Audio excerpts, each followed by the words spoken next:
Welcome to Samba Samba. Enjoy the video. You begin by confirming drivers and firmware are current, because driver mismatches cause erratic utilization. Open your monitoring tools now, Task Manager for a quick glance and NVIDIA SMI, or MSI Afterburner for precise data.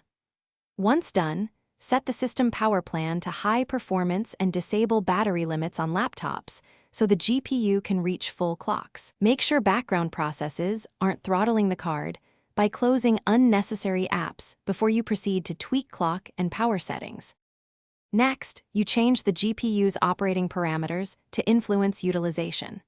Use NVIDIA SMI to enable persistence mode and set a conservative power limit so the card stays stable. This ensures the driver won't downclock under light load. Then, raise core or memory clocks incrementally or apply a tuned profile in MSI Afterburner to increase throughput. Meanwhile, adjust the fan curve to keep temperatures safe. Thermal headroom prevents automatic clock drops.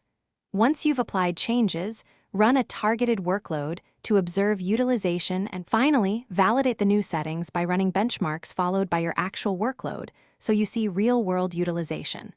Log temperatures, clocks, and power draw to confirm the GPU sustains higher clocks without throttling. If you hit instability, revert the last change and test again. Make sure to save a stable profile for reuse. If utilization remains low, check power limits, reinstall drivers, inspect PCIe lane status, and confirm the CPU or I/O isn't bottlenecking. That single check often fixes stuck low utilization. Thanks for watching. Consider subscribing if we helped you.